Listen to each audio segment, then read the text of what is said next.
ISKCON संस्थापक श्री भगवद की जय विष्णुपाद परमहंस परिव्राजक स्तोत्र सदस्य श्रीमद् भक्ति सिद्धांत सरस्वती गोस्वामी महाराज प्रभुपाद की अनंत कोटि वैष्णव की नमाचार्य श्रीदास ठाकुर की प्रेम से गो शिक्षण चैतन्य प्रभु नित्यानंद श्री पेट दादरा शिवसादि गौर भक्तवृंद की all glories to the assembled devotees, all glories to the assembled devotees, all glories to the assembled devotees, all glories to Shri guru and Shri Gauranga, all glories to Shri Bhagavad की।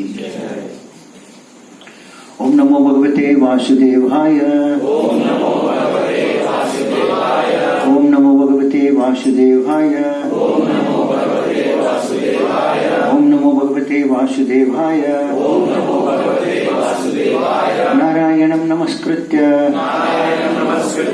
नरं चैव नरोत्तमं देवीं सरस्वती व्यासं ततो जयमुदीरये। नष्टप्रायेषु पत्रेषु नित्यं भागवत सेवया भगवती उत्तम श्लोके भक्तिर्भवति नैष्टिः।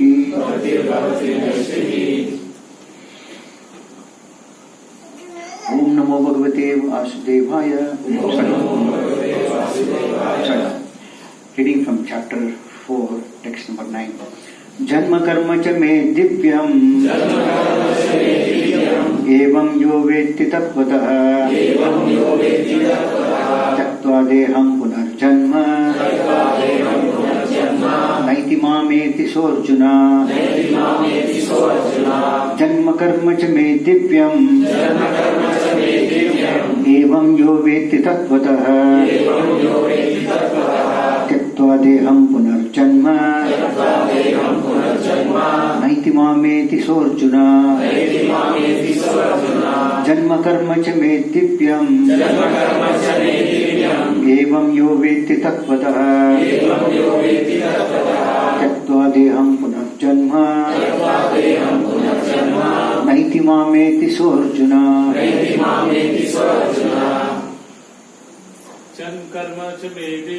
janma karma cha me divyam evam yo vetti tattvatah tyaktva deham punar janma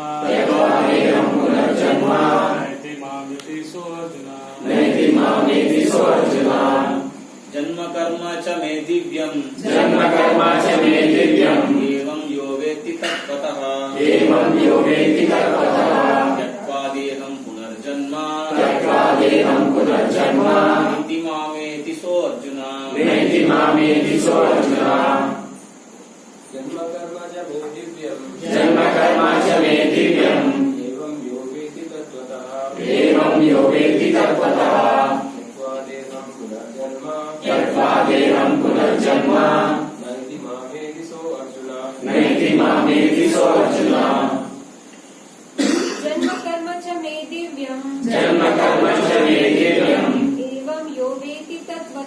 evam yo vetti tattvatah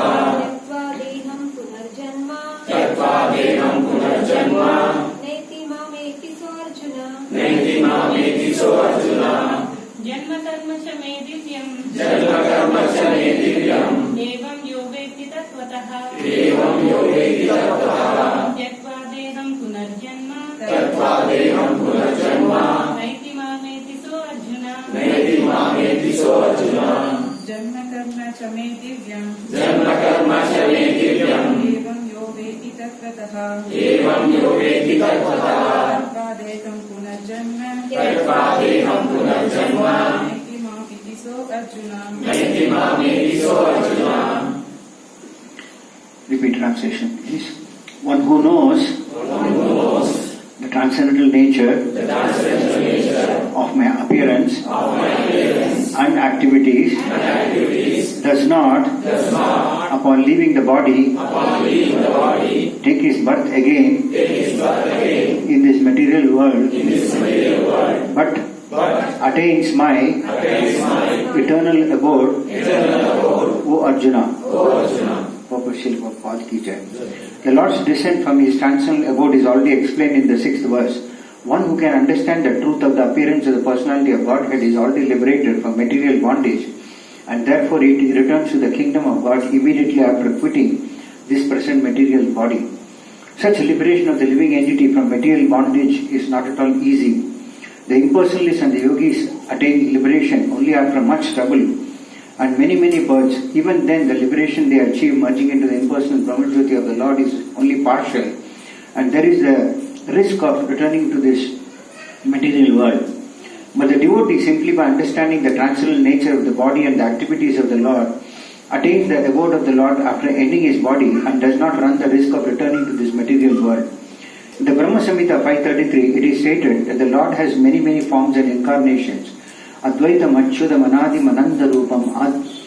Although there are many transcendental forms of the Lord, they are still one and the same Supreme Personality of Godhead. One has to understand this fact with conviction, although it is incomprehensible to mundane scholars and empirical philosophers. As stated in the Vedas, Purushabodhi Upanishad, Eko Devo Nitya Leela Rakto, Bhakta Vyapti Kriti Antaratma. The one Supreme Personality of Godhead is eternally engaged in many transcendental forms in relationships with his unalloyed devotees. This Vedic version is confirmed in this verse of the Gita personally by the Lord.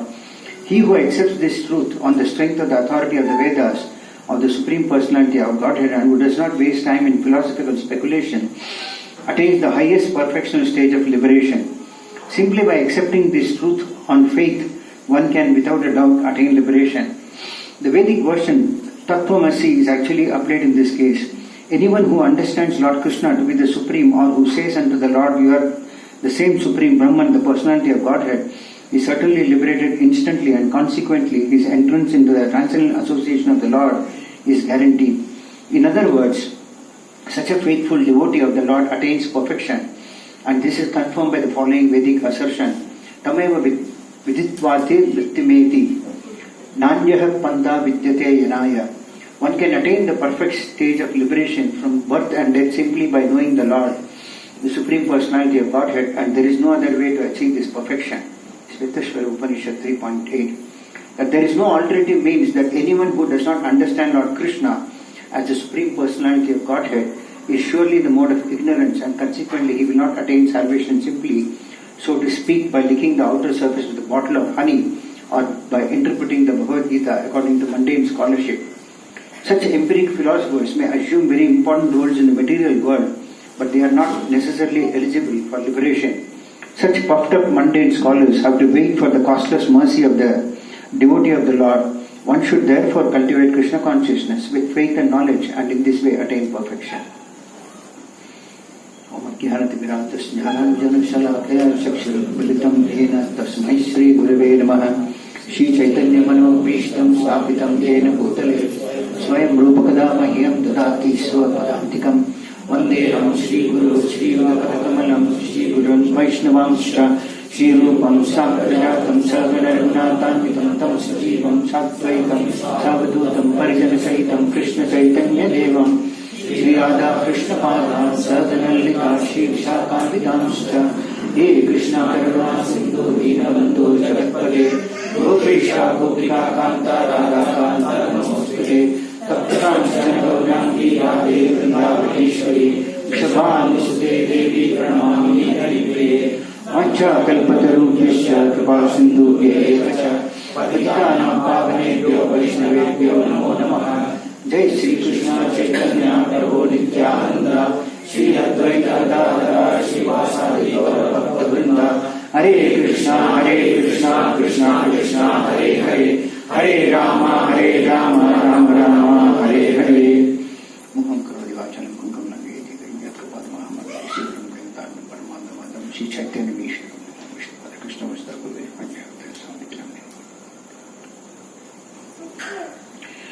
As Prabhu was mentioning that this is a very important verse. I am not an important person what he mentioned, but definitely this verse is very, very important sloka in Bhagavad Gita. Bhagavad Gita itself is very important in everyone's life, and there are very, very many important slokas, really nice, good to read and understand. And this particular sloka is really very, very important in the sense that generally this sloka is recited on the Janmashtami, that is the appearance day of Lord Krishna. That is the importance of this sloka, and very good to memorize this and understand the essence of this sloka, because in this particular sloka the Lord says, one who knows the transcendental nature of my appearance and activities does not upon leaving the body take his birth again in this material world, but attains my eternal abode, Arjuna. So, 4 or 5 very important points. First thing is, the Lord is establishing his supreme position as the Supreme Personality of Godhead, and he is clearly making it very clear that his birth and his activities are transcendental in nature. So when we say transcendental, they are not within the 3 modes of material nature, like we take birth. And then he says, after we leave this body, we don't take birth again in this material world. This is another very important point. We must understand why it is very necessary for us to leave this material world. And thirdly, he says that instead of taking birth again, one attains his abode. So we must understand what is the importance of the Lord's abode also. So many times we see that we celebrate birthdays, and what happens is that lot of gifts are exchanged on that particular day. A cake is cut and given to everybody, a sweet cake. But life is not so sweet throughout our life. It is said that when we take birth also, we cry. I mean, a child when he comes out of his mother's womb, he comes out crying also, crying only. Because he has already gone through a very painful situation in the womb. At the moment he comes out, he has no other option but to cry. At the end of our life also, it is miserable. We have to go through a lot of torment.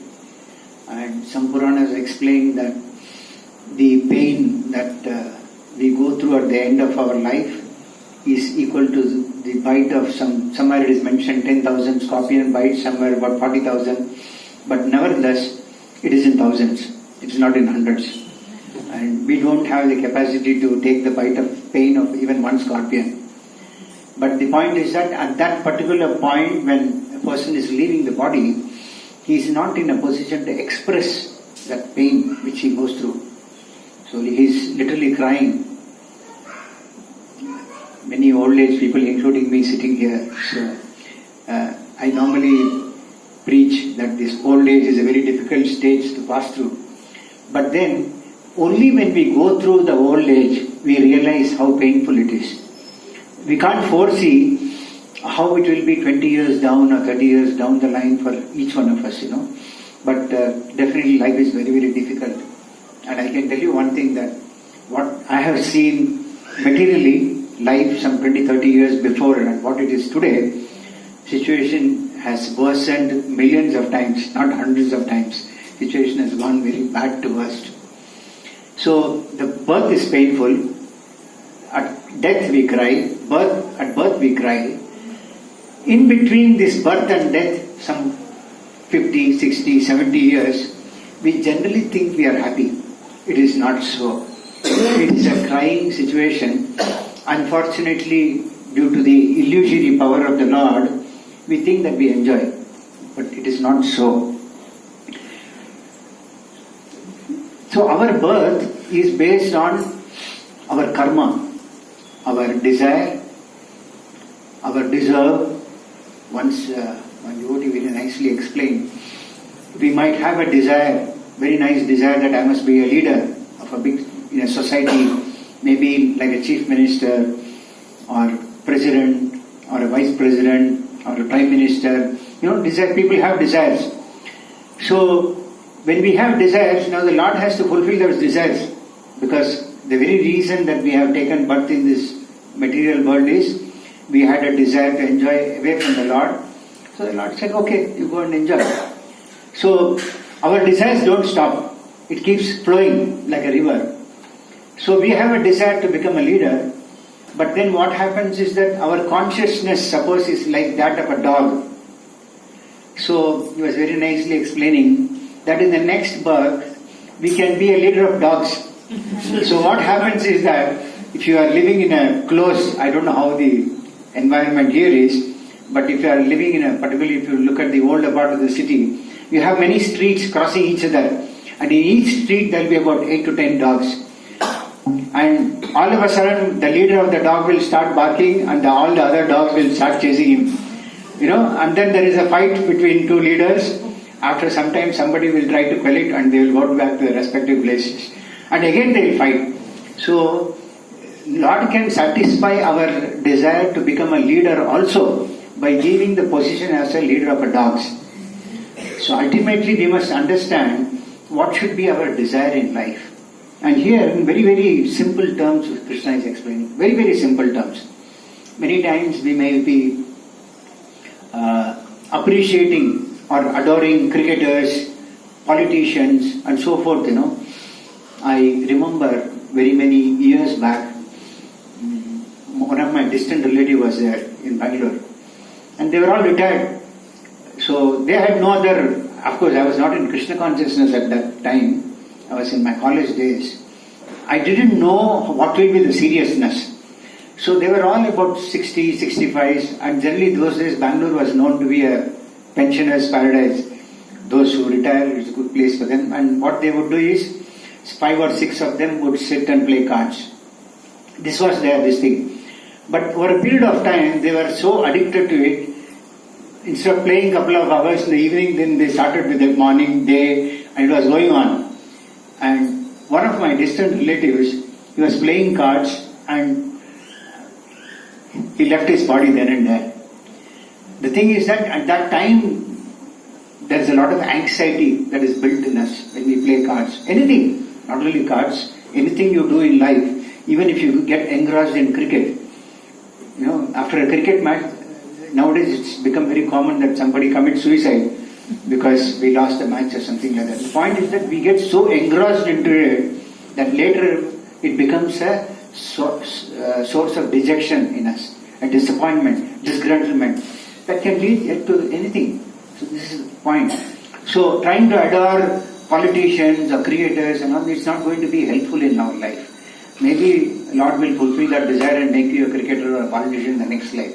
But here, Krishna is very clearly explaining that one who just knows the transcendental nature of his birth, the transcendental nature of his pastimes, that is enough for someone to get out of this material world. So, why Krishna's birth is said to be transcendental? Now, we take birth when there is a union between a man and a woman, but Krishna's birth is not like that. Krishna's birth, it is explained by Srila Jiva Goswami a little more in detail as to how when Krishna appeared, first he appeared in Mother Yashoda's mind, and then it got transferred to Nanda Maharaj's heart, and then from Nanda Maharaj's heart again it came back to Mother Yashoda's heart, and that's how Krishna appeared. And simultaneously Yogamaya also appeared. And then what happens is that Krishna through Yogamaya arranges himself to be sent to prison in Mathura. Now these are not given very general in Bhagavatam, but explained in detail by the Acharyas. Now Krishna orders Yogamaya to be taken to Mathura, where Mother Devaki is there, and there Mother Devaki in front. There also he appears in Vasudeva's heart first, then he gets transformed to Mother Devaki's heart, and then Krishna appears in front of them in a four-handed form. And when he appears, he is very, very beautiful boy. He didn't cry like what we cry. He was fully decorated, beautiful garments, very nice jewelry. It is very difficult to see a child full of hair and all those things, but he was fully like a lot of hairs, beautiful eyes, so many things are described. And that is how he appeared. It's not possible for anyone of us to take birth like that. What to talk about is even demigods don't take a birth like that. But Krishna appeared like that. And then the moment he appeared in front of Devaki, even though she knew that he is the Supreme Personality of Godhead, but still she prayed that Kamsa should not come and kill him, so she prayed for protection, that let Narayana come and protect him. And then she requested him to change to his two-handed form. So the point is that this type of a birth cannot happen in any material situation. It is a transcendental platform. Lord can do anything. So that is why it is very important to know what is the supremacy of the Lord. What is the reason the Lord is so supreme? So Lord does not take birth like the way we take birth. And his activities are also transcendental. He can be smaller than the smallest. He can be bigger than the biggest. He can enter anywhere. The smallest atom that you think he can enter. He entered into the womb of Uttara and rescued her son, Parikshit, who happened to be Parikshit Maharaj. Now who can imagine all these things to be done by a personality like him? It's beyond our imagination. He is achintya. It's not possible to understand. It is said that if you want to understand Krishna, you have to stand under Krishna. If you want to understand Krishna, you have to stand under Krishna. But the point is, we try to stand above Krishna. so we don't want Krishna. You understand how it works with us. We don't want him because we want to be above Krishna. At the most, we want to be as good as Krishna. We think like that. So that is where we have difficulty. But it is said that if you want to really understand, it is not possible to understand Krishna. But still, if you want to understand something about him, you have to stand under him. That is his nature. So,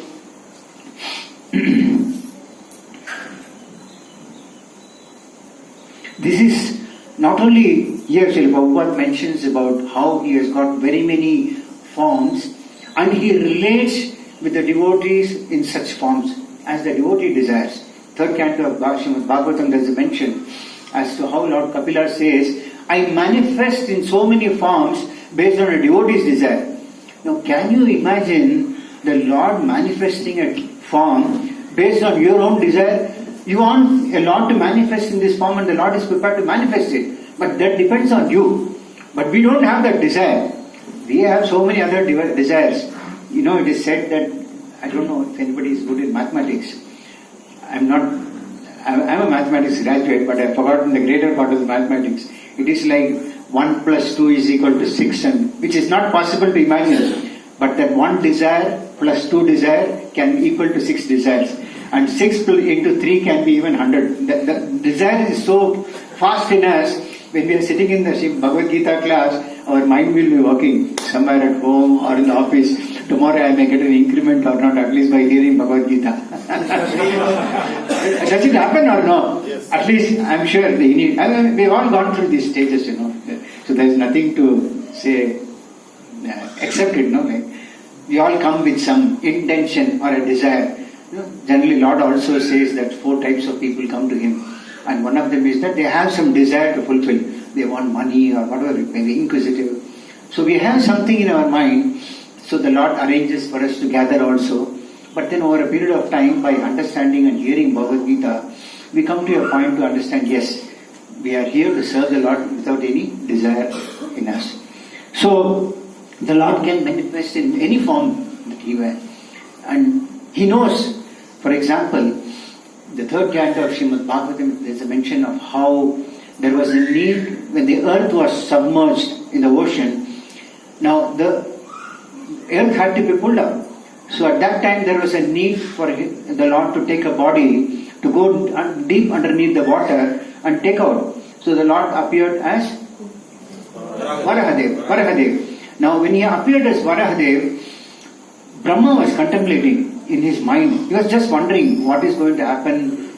We all become anxious. Like that, Brahma also becomes very anxious. And when he was thinking what is going to happen, this earth is submerged in the ocean, all of a sudden a very small creature came out of his nose. Very small. And it is mentioned that it was the size of a thumb. Of course, we don't know about Brahma's size, but it was the size of a thumb. And all of a sudden, as he came out, he became so huge, like a mountain. He went on growing in size like a mountain, because that was the size that was required for the Lord to go deep inside. And the thing is, he had to take a form of a boar, because it can go deep inside. Now materially, if you look at, we don't like to see a boar outside, isn't it? And boar lives on what? Dirty water, stinking water, eats a lot of dirt. We don't want to go into that detail, what boar eats. So if we think of a boar, our mind doesn't accept it. But the Lord's form as Varahadev was so transcendental. He was so not only transcendental, it is so beautiful. All others, the sages and the rishis and all in the higher planetary system, they all understood that it can be only the Supreme Personality of Godhead who can do like this. Nobody else can do. And they are all devotees of the Lord. Actually, those who are staying in the higher planetary system, they are all great devotees of the Lord. Janaloka, Tapaloka and all of them. So the moment they saw, they gave a lot of nice prayers. They recited a lot of wonderful prayers. And you know what the boar does? It wags its tail. Have you seen boar wagging its tail? So the Lord wanted to reciprocate these sages and all reciting nice prayers. And he wanted to acknowledge that. But what the Lord did, he wagged his tail. So the devotees understood that the Lord has accepted their prayers. See, the point is that Lord accepted coming in the form of a boar to fulfill a particular mission which required the Lord to accept the form of a boar. And then he goes inside, and before he goes inside, he acknowledges the prayers that are recited by the great devotees of the Lord. He cannot speak because he is coming in the form of a boar. So he wagged his tail. So these are all the transcendental activities of the Lord. Just one pastime of Samudra Manthan, there was a battle between the demigods and the demons. How nicely he accepted the form of a tortoise, Udma, and he arranged for the lift of the mountain. So the Lord can manifest any form that he wants at any time, but they are all one Supreme Personality of Godhead. That's what Srila Prabhupada mentions. Advaitam achyudam anadim ananta-rupam adyam purana purusham nava yauganam cha. The Lord can manifest in so many forms, but all are one Supreme Personality of Godhead. There is no difference. They are all transcendental in nature.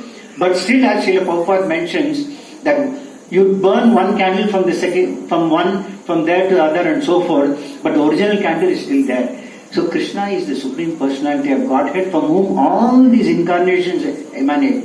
And then the purpose of all these incarnations also, all the Vishnu tattvas are also there to please the Lord. It is not that we are only meant to please the Supreme Lord. Even the Lord's first incarnation as Balaram, he is also meant to please the Supreme Personality of Godhead. What to talk about us, who are all minute part and parcel of the Lord. We are minute sparks. Very reason that we are here is, Bhagavad Gita, I am sure you have read before, we are called Kshara. Kshara means there is being a very small part and particle of the Lord, there is a tendency for us to fall down very easily into this material world. So, the point is that we are also meant to serve the Supreme Lord. The Lord's incarnations are also meant to serve the Supreme Lord. So, the Lord is transcendental in nature. His activities are transcendental in nature. He doesn't have birth. That is why he is called Aja. But he appears. Why he appears in so many forms? Because he has got relations with all the devotees. He is related to us also. Only thing is we have forgotten. We have a relationship with the Lord which exists eternally.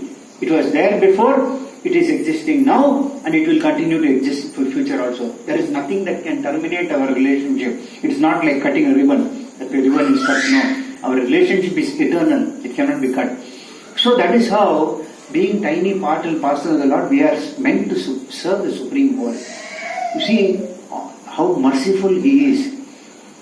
He is appearing in all these forms because we are so conditioned in our existence that somehow or other He is thinking that I must pull up these conditioned souls. There are many reasons for the Lord's appearing. It is mentioned yada yada hi dharmasya, whenever there is an increase in irreligion, all those things. But two important points in all His appearance is that one is He has got a relationship with His devotees, and He pleases His devotees by His appearance and His pastimes. Devotees are waiting. Many times, I don't know nowadays whether even without any prime visitor coming to the city, there is already too much of traffic. I was speaking to that Prabhu. There is so much of traffic in Bangalore, but imagine if some great personality comes, how the traffic will be. So like that, it's a big burden, the traffic. So the point is that Lord takes all these forms. One is to satisfy His devotee who are eagerly waiting. When will the Lord come? When will the Lord come? When will the Lord come? So that they can have a glimpse of the Lord. So the devotees are very eagerly waiting. At the same time, the Lord has got one prime concern with Him. That prime concern is, when will these children who have left me and gone, when will they come back to me? That is His prime concern. And that is the reason He performs all these pastimes. At least by hearing these pastimes, we become transformed and at least try to achieve a little bit of that nature. By hearing about these Lord's appearance and pastimes, what happens is that we become out of this illusory nature that we have got. We are all severely bound by illusion. We don't realize it, that's all. Though we may be unhappy, the first thing we go and see somebody, they will say good morning, how are you? We will all say good morning, how are you? We might not be fine. But somehow, the Britishers are very smart. I heard one senior devotee speaking. The Britishers are very, very smart. They gave us a few things, we have accepted it. One of this is good morning, how are you? We never had this. We had a namaste system which we wanted to be left it. Second was cricket. This cricket started not from India, from British only. And third is chai. This chai might be grown in India, but it was they who... So, they gave these things very, very nicely, polishedly, they have given it to us and we are very nicely, gracefully, please give it to us. We have accepted it. So the point is that Lord is trying to open our eyes with His pastimes and all these things. Somehow we become free from this conditional mode of existence that we are all in. So that we also attain a transcendental nature. And when we attain the transcendental nature, again, we don't have to take birth in this material world. Srila Bhagavad mentions about how impersonalists, there are many, many yogis who meditate for many, many births. There are impersonalists who believe in the impersonal Brahman. They say that God has no form. And it goes on for many, many births. But what happens is that Lord is Satchidananda. He is eternal. He is full of knowledge. He is also always blissful. And being His part and parcel, we also have these qualities. Not this body. The soul within us has got the same qualities. The soul doesn't die, which He has gone through in the second chapter. We are also full of knowledge, but unfortunately we are covered because of the illusory power. And third is, we are Nirananda. Actually we are supposed to be Ananda. We are supposed to be Satchidananda. But we are Asat. We are Achit. And we are Nirananda. We are not blissful. We are always in crying. Externally we are showing that we are very blissful. Particularly in today's material situation, it is not possible to be blissful. The way the work atmosphere is, at least during our times, we had about 8 hours of working time during the daytime. But nowadays, with flexible hours, and during our times, women were not working so much. So they were all taking care of the house and taking care of the husband and children. But now, women want to be the same as men. So that corporate culture of working late nights up to 12 o'clock, 2 o'clock has given a lot of room for unwanted association between man and woman. With the result, there is so much of a discrepancy in every home. I don't get the distortion of state in every home. There's a lot of misunderstanding, a lot of fights. Same reason, because women want to show themselves to be as powerful as men, which is not there in philosophically or even by Shastras. So these impersonalists, they speculate for many, many years together, they continue to speculate, and finally they may attain the brahmajyoti also, because Lord fulfills their desire also. But what happens at that particular place, there is no activity. And when there is no activity, they don't have the bliss. They experience some bit of eternity, they experience some knowledge because they have been speculating for so many births, but that eternal bliss which was supposed to be there, they don't experience. And finally they come down here. They take birth again in this material world. So that is why all these processes are not required for us. Lord has given a very simple mechanism. Just remember my nature, transcendental nature. Remember my appearance. Remember my activity. That is enough for you. Because what happens if you are coming to a state to accept, yes, Krishna is the Supreme Personality of Godhead, that is the beginning of spiritual life. That is enough. That beginning which the Lord has given you, if you accept it, then the Lord will show you the path as to how to go on progressing in the spiritual life. When you progress ultimately in the spiritual life and reach a stage, then you come to a situation where you don't want to forget Krishna even for a moment. I was speaking to Prabhu because I met him for a very, very long time. So I asked him how things are, because when you meet somebody after a long time, so when devotees meet, they don't discuss what is your business and how is your business, they discuss about devotion service. So when I was speaking to him, he was mentioning one point which is very, very valuable. Very, very valuable. He said, Sunday when I come here for a class, that day very peaceful. Monday also fully charged. And then what happens is that working starts from Monday. From Tuesday the battery starts getting discharged. And by Wednesday, battery is fully discharged by Wednesday. And then he is eagerly waiting for the next Sunday to come. How many of you are eagerly waiting for every Sunday to come? Very good, very nice. That means you want the battery to be charged, correct? At the same time, so the point is Krishna consciousness is not a Sunday consciousness. Now we think it is like a Sunday consciousness. You come for 2-3 hours on Sunday evening and then go back. I have got nice things. Tirtha Chaitanya Prabhu gave some points here and there, and then what happens is that it goes from here and comes out from here. It's a general tendency. So he was asking me what to do. The thing is that Krishna consciousness is not a Sunday activity. It is a 24/7 by 365 activity. So it is possible even with all of you sitting here, even if you are working, to practice this Krishna consciousness throughout your day. You may be working, you may be doing a business, or Matajis may be having a house, may be doing a housework as a housewife.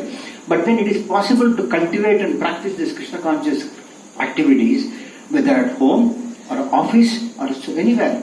There are so many devotees. I think Kripamaya, he himself was he made so many devotees because he preached to many in the office, and many got converted and understood the essence of Krishna consciousness, and some are sitting here and some are there scattered. But the point is that he has done this homework in the office while he was working. And today, like IT is it's a high tension office. High tension.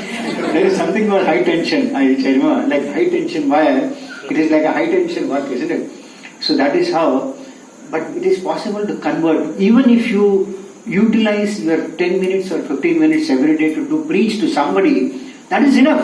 Because ultimately it is Krishna who is giving us the intelligence from within. Krishna is situated in everybody's heart. We don't require to be a PhD in philosophy and all these things to be Krishna conscious. No. So Krishna will give the intelligence to preach if you have the desire to preach.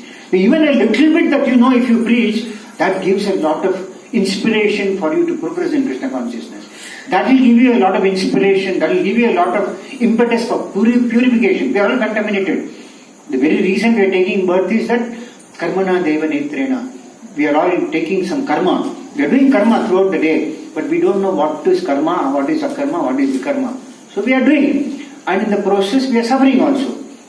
But then it is possible to convert everything in the process of engage everything in the service of Krishna and spiritualize everything. In this very birth as a human birth, it is possible to spiritualize all our activities and make it Krishna conscious activities. That will see that our battery is charged throughout the day. I also go out and preach, and one Sunday if I am stuck somewhere without a preaching exercise, I suffocate sitting at home. The point is that we have to reach that stage where we always have engagement in the service of Krishna. And this is the path that Krishna is laying down in the beginning. You just think of me, because what is important is smaranam. What is important is remembering Krishna at the time of death. If we are able to remember Krishna at the time of death, then he says, don't take birth in this material world. You will attain my eternal abode. Now if we are conditioned to see cricket match throughout our life, we will be conditioned to see cricket only. Or if we are conditioned to see which party is winning, how many votes and all these things, the first thing we will do is open the newspaper and see which party has won, who is chief minister, who is speaker and all these things. But devotees don't take interest in all these things. The moment we start with Shmaranam, Shravanam, Kirtanam, the first process is Shravanam, hear. When you hear, then yes, something is there. And then what you do? Kirtan. You do Kirtan. Kirtan means also speaking about the Lord is also a Kirtan. What you know, you speak to somebody. And another very nice example, exercise which one very senior devotee gave was, normally we are all engaged in so many activities throughout the day. But we don't find time within our own self and give time to our own family members in Krishna consciousness. Am I correct? We may be working. If wife wants this sabji, that sabji, this milk, that and all, we'll go and bring it. Are we spending even little time with our family members on Krishna consciousness? Are we doing that? How many are doing? So the devotee suggested every day, at least 10 minutes, all the family members sit together and do kirtan. That is enough. That will bring a lot of change in the whole family setup in every house. That is enough. He said he has tried this in many places and many have found it to be very, very useful. And it is true. Because ultimately, The whole family has to progress in Krishna consciousness, not just one member. So if we are able to do that particular exercise, taking 10 minutes out and doing the kirtan in front of the deity or in front of the picture, that is enough to keep the members together. Ultimately, there is an arrangement for the family to come together. That arrangement is not ours. That is also happening by His will. So if we are able to make use of that arrangement in the right spirit and right sense, spend 10 minutes a day doing kirtan, 5 minutes if possible, read one sloka and try to understand between the family members, everybody is blissful. Everybody has got something. When you discuss with others, you get something. Like I was discussing something, I got something. So like that, when you discuss even with your own wife and your children are the most prone today to the outside world than even the adults. Am I correct? What we are exposed to at this age, children are getting exposed today at their age. So whatever prediction is mentioned in the Srimad Bhagavatam, the 12th canto, it's all absolutely true. And what they are getting exposed to is taking them to a very dangerous situation. I don't have to explain to you. The school is the most abominable place today. Instead of giving education, it is not giving education. On the other hand, my wife was a teacher in school, and she retired last year. And she has said that I don't want to take up this profession ever in future also. And I advise also not to take. Because it is not an education institute anymore. It's more of an entertainment institute where there is no culture, there is no respect. There was a time when we used to see a teacher or principal, we used to be scared. Today children are not like that. In front of the teacher they'll smoke and drink and do whatnot. So this is the type of environment that the children are exposed to. And if you are able to give the 10 minutes or 15 minutes of Krishna consciousness to the family members, you are saved, they are saved, which is what we want. Ultimately what we want. We want everybody to get out of this place. So that is why Krishna says that you try to understand the nature of my appearance and my pastimes. Now Krishna does not have a material body like us. His body and his soul are the same. In our case we have a body which is different and we have a soul that is different. That is because we have a material body based on the three modes of material nature. But Krishna's body is a spiritual body, so he does not have like what we have. But then there is one specific point, it is very clearly mentioned here, tattvatah. That means in reality. Many times devotees would like to hear pastimes of Krishna. But then they don't want to understand the philosophy of who Krishna is. Is it fact? Everybody wants to hear pastimes of Krishna as to how he killed this demon. And many times devotees release pastimes of how Gopi played with so many women and all these things. But they don't understand the philosophy. So what happens is they have a lot of mental speculation. So many speculations have come out. Somebody has parked the bike. Can you take out bikes? One Activa is there. I don't know whether it is. I have parked it in the right place or not. 2373. I don't know. So 2373. Anybody else? 2-3 bikes. Blue bike. Mine is a red colored Activa. One blue color bike is also there. White color bike. It's okay. Where was I? I left it somewhere. Mental speculation. So what happens is that if we don't understand the tattva of Krishna, tattva means reality as it is, there can be a lot of mental speculation like what the outside world speaks. Krishna has got so many women he is enjoying. No, Krishna is not the type of person who is within the three modes of material nature. But Krishna is relishing his relationship with the devotees. So many things, articles have come quite some time back. There was a lawyer in, I think in MP somewhere, I don't remember. He filed a case against Lord Rama.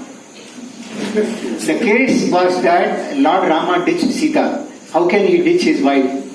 So his understanding of the subject matter was a mental speculation.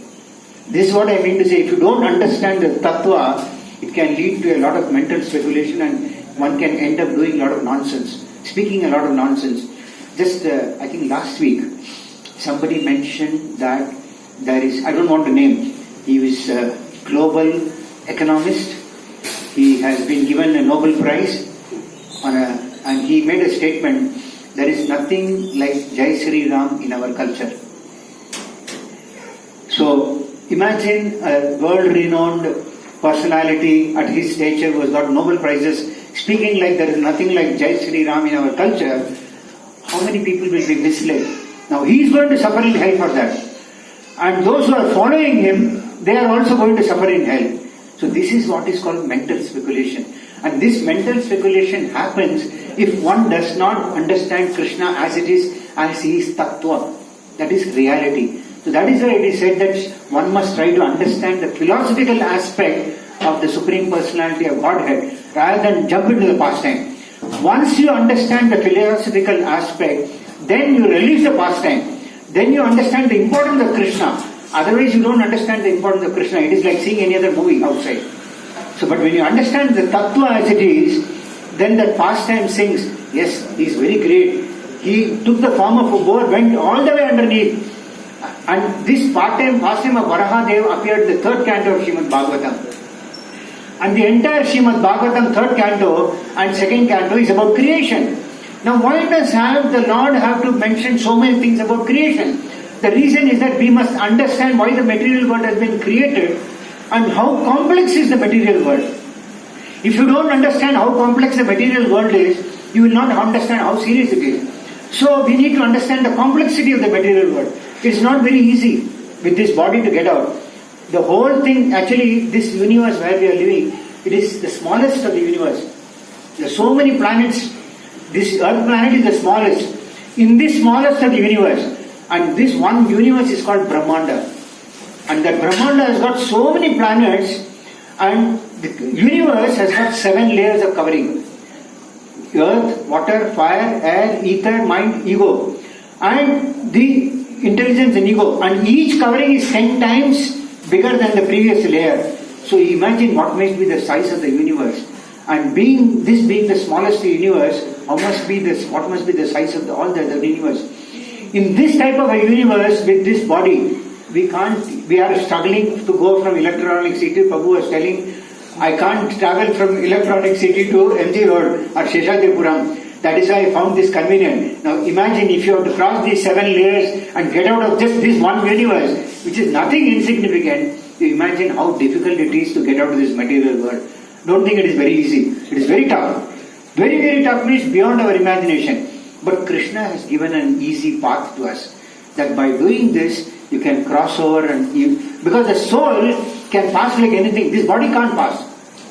Whatever you do, this body can't pass. But the soul is so fast, in no time it can cross all this.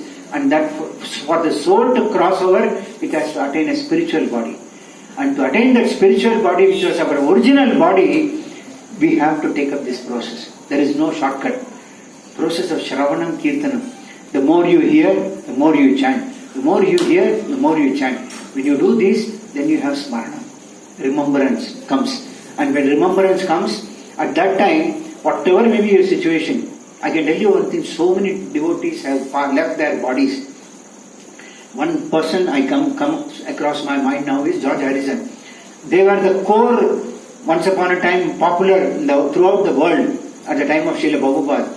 And this personality was also not any less of a materialist, but he was a great guitarist and he used to sing very nicely.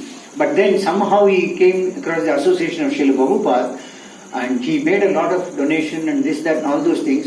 At the time of his leaving his body, all the devotees were there around surrounding him, chanting the name of the Lord, and he left the body like that. So he went back to the spiritual world. What more we want? It took no time. In that birth he perfected. And even today, his generation, they are all great singers. I don't know how many of you have heard Janvi Harrison. She's a good singer. She's singing a lot of nice kirtan. So what happens?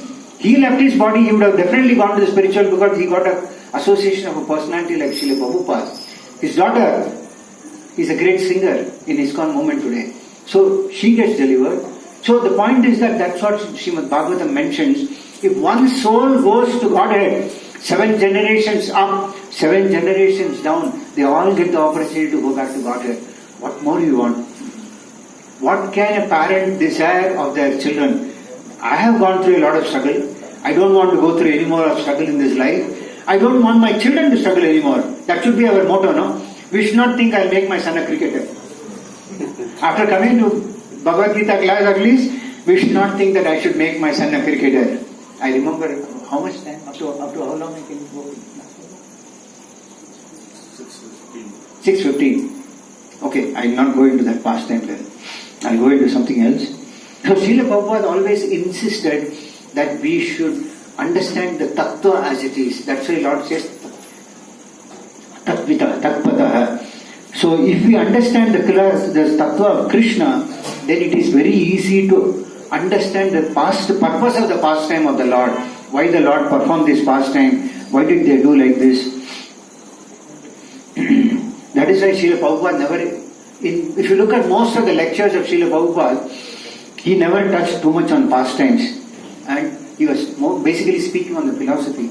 And what is more important is how great Krishna is.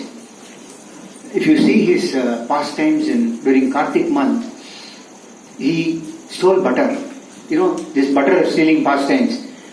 Now, his mother makes butter at his home, but he goes and steals butter from others' houses. That is why he is called Makan Chor. Now, if we steal something, what happens? We are put behind bars, isn't it?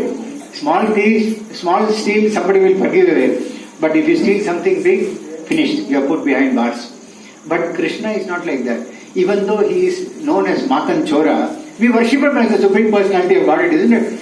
So that is the difference between material nature and transcendental nature. Now, Krishna's one name is Ranachora. We have one devotee here. Where is he, Ranachora? So, the name given to Krishna as Ranachora is because he ran away from the battlefield. Now, he ran away from the battlefield for a particular purpose. Whereas in the material world, if somebody runs away from the battlefield, they will say, what a Murak he is. But we can't call Krishna as a Murak, no?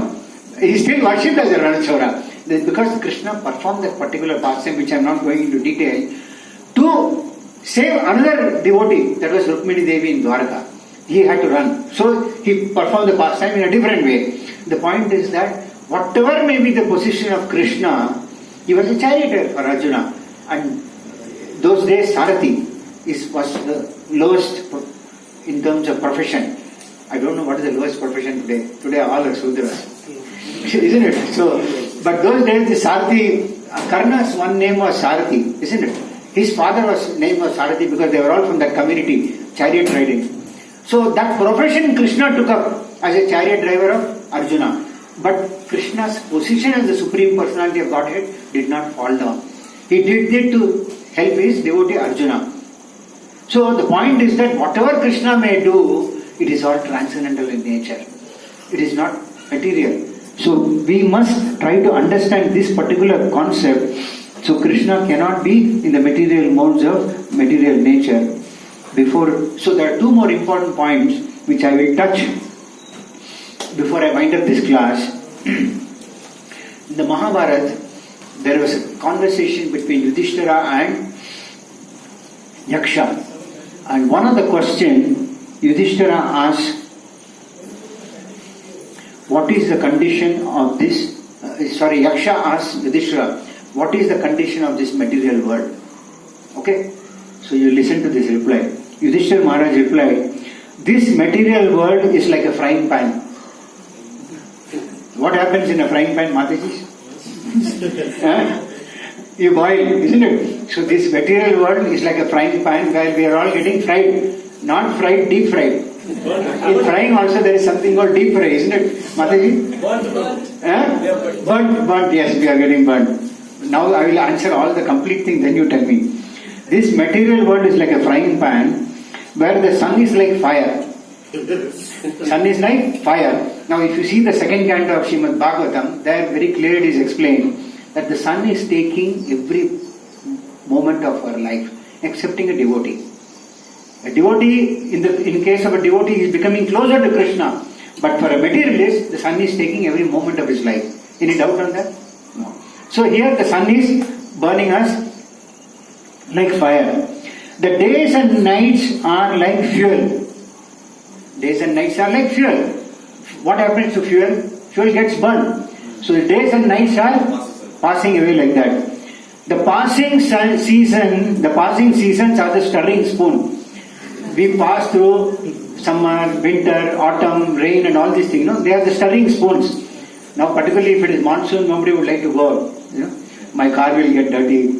So many things happen.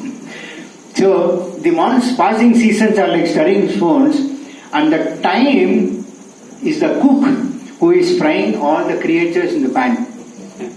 Time is the cook who is frying all the creatures in the pan. So it is basically the time who is frying us. And it is true. Time is taking everything from everybody. In the form of time, it is taking everything away from everybody. We cannot stop time. Can you collect 1 second back? You can't. And like that, time is taking everything. The strongest, which does not have a demolition, like they say nowadays, how many years building? 100 years? Even that starts because time takes away everything.